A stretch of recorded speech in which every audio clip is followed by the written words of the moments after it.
Hello, everyone, and welcome to my special reading for the Transformational Author Series, Pebbles in the Pond, Transforming the World One Person at a Time.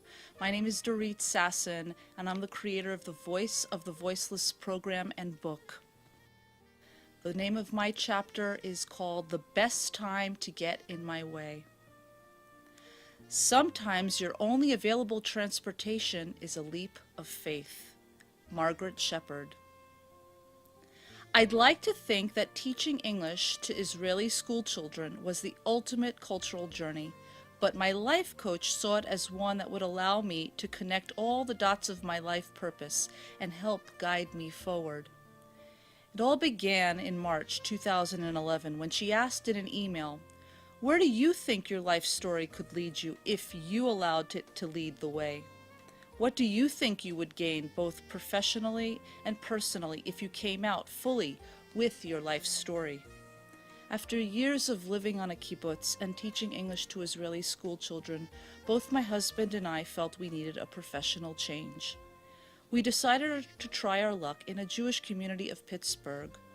Unlike other newcomers from Israel we met, we didn't have family, friends, or a job waiting. Even though I was a returning American who spoke fluent English, I felt everyone around me was speaking another language. I left the U.S. in 1988 as a teenager and came back as a mom and a wife almost 20 years later. What's an SUV, I would ask? What's Target? But what I was really looking for was a deeper connection to family and friends. Coming back to live permanently in the U.S. after all those years in Israel had triggered deep and powerful memories from my New York City childhood home, mainly of social and emotional isolation. In Pittsburgh, I didn't have the support system that most women my age with young children had, but I had another problem. I felt like an outsider. I was uprooted. At times, it seemed that the strangers sitting next to me on a bus were my only family. Perhaps they could even understand me at that moment. Maybe because they looked lonely too.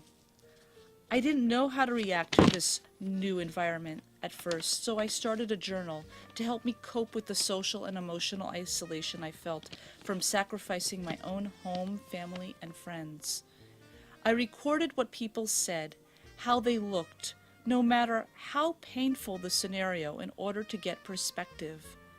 Sometimes the small town mentality of Pittsburgh was too friendly and it unnerved me. Other times it was too unsettling.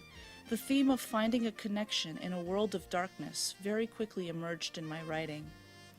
Flashbacks were everywhere. If I heard a chopper, I would immediately flash back to the news of a terrorist attack. When I stood in front of 20 quiet, motivated, and eager English as a second language adult learners, I kept waiting for that Israeli high school student to speak with chutzpah, as they say, with audacity.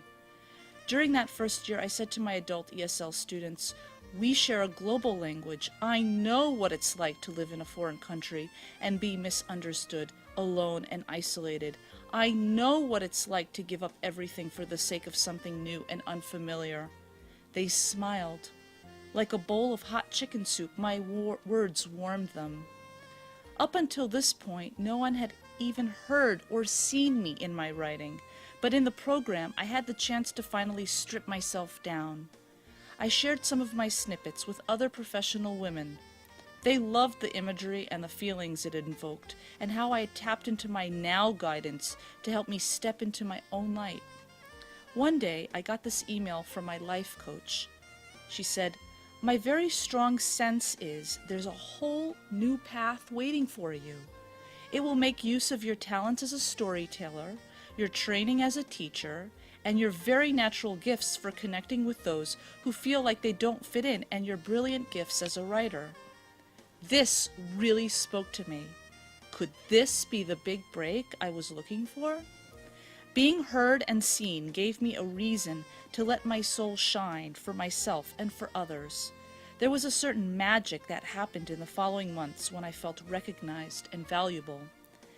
How many times did I want to say something and didn't? How many times did I try to transform the silence into something creative? When I was surrounded by other English teachers in Israel, I felt like a foreigner because everyone came from different worlds. When I was among native Israeli-born teachers, I stayed silent because I knew I was the English-speaking American who wasn't taken seriously. The time, though, had come to think in terms of business. I wanted to light the way for others and help them find a deeper connection through writing their own pain stories. Something, though, held back my heart. I wanted to create drama. I thought, the teachers on my mailing list won't buy into this. School districts are too busy. I let my worries take over. I let my limiting beliefs about myself constrict, contain, and suppress me. Beneath the pain and silence of my own story, I felt my own healing voice wanting love, desire, recognition, and compassion. All these years I had felt comfortable playing small and shrinking so I wouldn't cause people to feel insecure. Now there was a calling for me to speak to those who were feeling some kind of disconnect.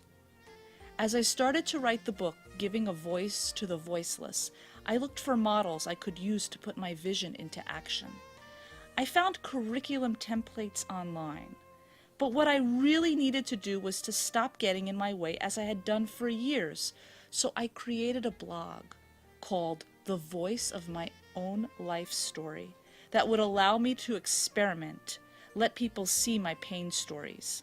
For example, in the post Finding My Tribe, From Israel to Pittsburgh, I described the process of hearing two different voices from two different linguistic settings, always trying to remember where I came from. I got comments like, I liked what you shared about acculturation.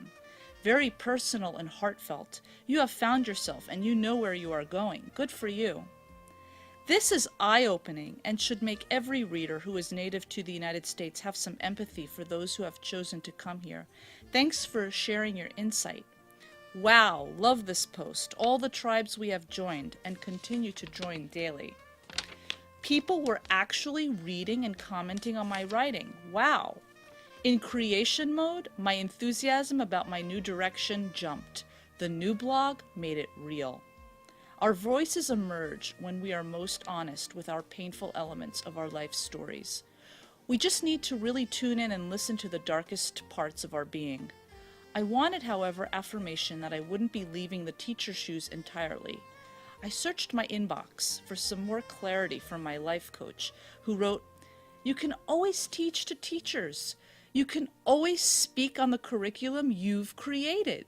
You can always write a book, a workbook, a manual on the curriculum you design. You can become an expert in a particular curriculum that you create." That I create? That I create. Whoa, that's big, I thought. That's huge. All my life, I had tried hard to listen, to be that vibration. After signing up for a 21-day Chopra Center Summer Meditation Challenge, I finally began letting some emotional baggage go. I focused getting clear on, who am I? What do I want? How can I serve? I began to live more in the here and now, instead of dwelling on the past or the future. I started to let go of outcomes and put my attention on words, thoughts, and deeds in the present moment. Know that you have the ability in every moment to break through those barriers that hinder your success and create building blocks of your life. You have the power to transcend everything, every limiting belief you have about yourself, and to do what you do brilliantly. Releasing old emotions allowed me to be more still. In stillness and silence, my awareness of infinite possibilities deepened. By the end of the challenge, I received my vibrations. Teaching and writing needed to be swirled like an ice cream flavor. Let the feeling part of yourself to step forward. Be with the darkness. Just a few weeks before finalizing this story, I bumped into a friend who had opened a seminary for Jewish high school graduates pursuing the arts alongside their Jewish education. She wanted to know about my latest writing project. When she heard I was writing a book called Giving a Voice to the Voiceless, she asked with excitement, "Why don't you come and teach your curriculum to the students?" I take this as a sign that my purpose is slowly aligning with the universe. And so each morning, I gracefully welcome in my tribe and all possibilities of who I can be.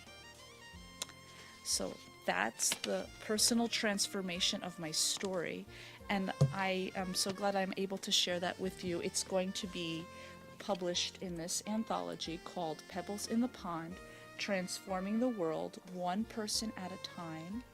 And once this website goes live at www.pebblesinthepondbook.com, you'll be able to opt in, get a few sneak peeks at some of the chapters, and also be able to download an MP3 bonus of some of the chapters. And my chapter will be one of these amazing 40 stories in this anthology.